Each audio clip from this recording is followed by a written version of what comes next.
have to be careful with the broth, I discovered. Oh. So you don't have too much salt in it. You're absolutely right, and so you do want to watch your salt intake if you're choosing a Well, broth. it doesn't taste good either. That's where we come back. So there are some broths that don't have a lot of salt in them, and you can season them yourself with the herbs, you know, if you have fresh herbs, or you can use dried herbs, and that's a great way to add flavor to a broth or to water without adding so much sodium. So that's a great point. Okay? So when you look at your framework, you think protein, vegetable, seasoning, and liquid. Does anyone want to come up with a meal right off the top of their head? Do you want me to start off? Okay. Beef, about potato. Chicken? Go for it. My kids are very plain, so it's chicken and carrots and potatoes. And then I usually do it in broth and salt and pepper. They're very plain. That's But perfect. they'll eat it. Yeah. It's and tender, it's, you know, and every once in a while then I'll do broccoli on the side because they'll only eat the broccoli raw, not cooked. Oh, okay. So, That's a great idea. So there you go. And then maybe a little bit of olive oil. I'm to gonna it? try olive oil, I think. Okay, great. Excellent. So one thing that I do, just to give you an idea, I will take chicken breasts and I'll put them in the slow cooker, and I will add broccoli or green beans. And then, I know this is really simple, but when I'm short on time, I'll take a can of marinara sauce and just cover the chicken and the broccoli or green beans with it, and then add some garlic and just a touch of olive oil, and I have a full meal waiting for me when I get home. You can also do different variations of that if you bread the chicken and make it more like chicken parmesan. I have a question. Is it less time to throw in just a breast, like chicken breast versus a whole? I mean, is it less time? Yeah, it is less time. Is there like kind of a rule of thumb? Like I'm always like, it seems like I'm always trying to look through cookbooks, like, oh, all I have in the freezer tonight are these frozen chicken breast patties, Right. you know. So if it's frozen, it changes the game a little bit. But if you have, it's done by weight. But when you have bone, things tend to cook a little bit. If you had an entire chicken in Right. here versus, you know, that weight 3 pounds, typically it takes a little bit longer to cook than if you just had a few chicken breasts. So one thing I do have to say, if you are cooking meat, make sure that you have a meat thermometer, or make sure that you check to make that the meat comes to temperature. That was a good question. Any other questions? Can you put frozen in there too? Absolutely. I put frozen corn in this recipe tonight.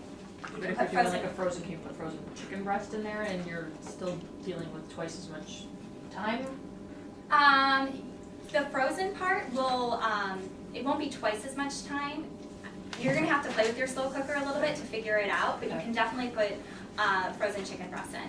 I find that the taste of it the texture, it changes a little bit. It kind of looks great. I mean, I cooked a frozen pork loin once Uh-huh. in Italian, and I threw a bottle of Italian dressing that I had in the refrigerator on it as the liquid. And Okay. it was very tasty, but I noticed the texture was different. The texture is gonna cook, because the outside's gonna cook immediately, and then the inside is gonna take a lot longer. If you have the time, so one thing that I do to avoid, if I have frozen chicken breast and I kind of think about it the night before, a lot of the times I'll prepare my meal in the evening. So before I go to bed, I'll chop up everything and put it in the refrigerator, because this comes out, this portion comes out. I'll put it in the refrigerator, and then before I leave to go to work, I put it in the slow cooker and go. And so overnight, it gives time for the chicken to defrost. So the texture of it changes. If you're putting a lot of sauce, like if you're doing marinara sauce on it, you might not notice it if it has a lot of sauce around it. If you have the time, I would recommend defrosting the chicken. But in terms of vegetables, absolutely, frozen vegetables are just as nutritious as fresh vegetables. They're picked at the perfect time, so you can easily, I know that cut up zucchini and squash you can find in the frozen section, especially in the wintertime when it's hard to find good produce. You can definitely use frozen stuff. What about putting in rice and chicken and all the stuff together? You can do it. I cooked this meal separately just Right. because I think that the rice texture holds up. And sometimes when you do that, the rice lets off starch, and so it might change the taste of your sauce. But I know there's lots of recipes where people cook rice within it as long as you have enough liquid. And one other recommendation, if you do that, make sure you rinse your rice really well so it can help get rid of some of that starch. So, because you can make like a chicken noodle soup in here, just with throw in your noodles. framework, 4 parts, easy peasy, right? Yeah. All right. When we made the fiesta casserole, it was real simple. I took these 3 vegetables and I cut them. And when I cut, I typically cut off the bottom, the butt, and the head, and then I'm just left with, the round zucchini. And then I slice it down this way, so that way, because this end is a little bit thicker than this end, so that way they cook more evenly. And then after I have my section, I actually cut it down crosswise, and then down this way, and I leave it flat on my cutting board, and I cut it into small little circles. And it's really, really fast. It takes, just with practice, 30 seconds. Same with the squash. I would cut off the bottom, and then I'd cut off the top, and then this part has about the same width, so I cut it right here. And then I might have to do some creative cutting around the round part, but try to cut it into uniform pieces if you can. My husband jokes sometimes he can tell when I'm rushing because there'll be lots of different size pieces in it. I just say it adds a little different variety and texture, but that's good. And then you have your red pepper. And the way that I find it really easy to cut red pepper is I cut off the bottom this way, and then I take my knife and I kind of get it level, and I take the red pepper, and once my knife is inside the red pepper, I'm going to cut around so you can see, the white pith of it. Don't you hate plucking out seeds? You just kind of take your knife and you carve it around this way, being really careful and make sure that it's on the cutting board. And then you can just pull out the seeds, and then the stem comes right off, and then you have this long kind of flat pepper, and then you can just slice it into strips and then cut it into smaller chunks. So really, really easy to do that. And I just put it in the slow cooker. And then what I did is I took canned beans, and I can show you the beans we have. So what I did is I took the canned beans. This was just 1 can of beans. And make sure that you rinse your beans. If you don't rinse your beans, you'll be sorry you didn't. Because the liquid in the beans tends to be what causes people to have gas after they eat the beans. So rinse it real well with a strainer, and just put them straight into your slow cooker. And then I took the corn, and I also drain these just because I don't care for the taste of the liquid in the canned corn. And also, when you rinse both your beans and your corn, typically canned fruits and vegetables have either added sugar or they have added salt. But when you rinse them, you can take out about 40 to 60% of the salt. So if you're watching your salt, make sure you rinse your canned vegetables. Okay? And then the last thing I did is I took cream cheese, and it was 4 ounces. So if you bought the block of cream cheese, you just cut it in half, put the other half back in the fridge, cut it into small pieces, and put the lid on and press go.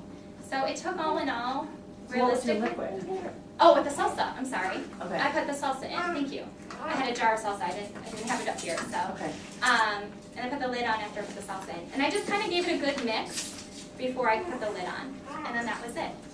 Now different variations of this recipe, if you prefer more of a tomatillo or green kind of salsa, you can still do that. I would recommend, instead of using black beans, maybe some chicken. And maybe a different type of vegetable, like sliced carrots is really, really good. So you can kind of vary it up if you prefer a different type of salsa or a different type of sauce. Are there any questions about that? So if you look in your packet, so this is the recipe right here. Yeah, can you ever overcook your food in the slow cooker? You absolutely can overcook your food. I've never done that, no. So if I were to put a roast in here and put it on high for 10 hours, and let's say it wasn't a big roast, it was like 3 pounds, you most definitely can dry out your meat. That's why it's important to add the veggies and the liquids to help keep the meat nice and moist, or, this recipe would be hard to overcook. Unless you've had it on high for a long time, some funky things could happen to the cream cheese, I guess. But typically veggie dishes fare well. The texture of the vegetables gets a lot softer the longer they cook. They will take some experimentation in terms of the cooking times with different things. One thing that I know, the first time that I had ever used a slow cooker, I literally every 10 minutes was opening, because I was like so excited and just wanted to smell it. Don't do that, because I dried out the meat. It was horrible. It was like chewing leather. So just trust me on that. Have you ever done a corned beef? Yes, it's delicious. I tried, but it was tough. Does that mean I overcooked it then? It Um, wasn't stringy. It was like So one thing, you might need to add a little more fat to it, or sear it before you put it in, and that might help lock in some of those juices.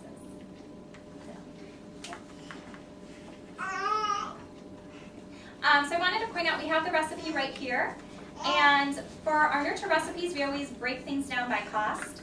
So for 8 servings, this was $11.92, and it was $1.49 per person. And these are non-sale prices. I know there are many times I go to the grocery store and I can get, cream cheese for a fraction of the price if I know I'm gonna need it later down the line. I'll stock up on it. Okay, and then we also include our nutrition information. So all of these recipes, you'll go home with tonight, but you also can download them, and we have a whole bunch of other recipes on our website, and our website's listed right at the bottom. So when you go to the Nurture website, there are going to be 3 types of recipes you can download. The first recipe is just our adult, we call it our adult recipes, and they look like this, it'll break everything down by cost and provide the nutrition information. The second type of recipe when you go to our website you can look at is a harvest recipe. And harvest recipes utilize all the stuff from the farmer's market. So they'll highlight a special herb or special vegetable or fruit. So you can kind of click on that. If you're going to go to the farmer's market this weekend and you see something interesting, you can check out our harvest series and see kind of what you can do with it. So the star of this salsa is the cilantro. So it's just ways of how to use cilantro. And cilantro is used a lot in salsas and a lot of Mexican cuisines. So real simple, what I did with the strawberry salsa is I took the strawberries, I cleaned them, removed the stems, and then I just cut them into small pieces. And then I took the juice from one orange, a really juicy orange, and I just squeezed the orange juice right in there. And that has 2 parts to it. If you are ever making salsa, or if you're ever making guacamole, you know that if it sits out for more than an hour, it kind of turns brown. So we don't want the avocado to turn brown. So the orange juice, the vitamin C in it, will help preserve the avocado. And also, remember how I told you that the jarred salsa typically has a lot of sugar in it? It provides a lot of sweetness. Did you guys think it was pretty sweet? Mm-hmm. Yeah. So that's another nice thing about orange juice, is it's a natural way to add sweetness to not only salsas, but lots of other desserts and things like that. I had gotten peaches to put and use fresh peaches in the salsa.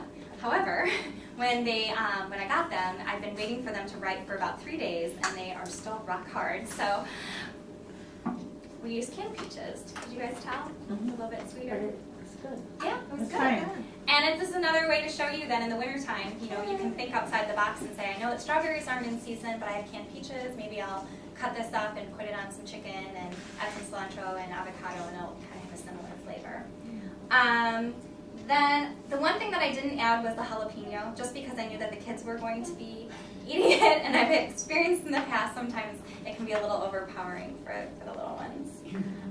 Then just a little bit of red onion, some olive oil, and sugar and salt and pepper. Now one thing that some people are still afraid of is fat. Do you guys ever notice that when you are making things you don't want to put oil on stuff? Anyone? I know I used to be that way a lot. So the nice thing about olive oil is a really good healthy fat, and it also, the oil helps you absorb vitamins and minerals. So if you have a completely fat-free diet, your body's going to have a hard time absorbing vitamins and minerals. So you don't have to overdo it, and it doesn't mean going out and deep frying everything. Just a little bit of really good olive oil is healthy, and it'll help you stay healthy. There, guys. Would you guys like some more salsa? Yeah? Are there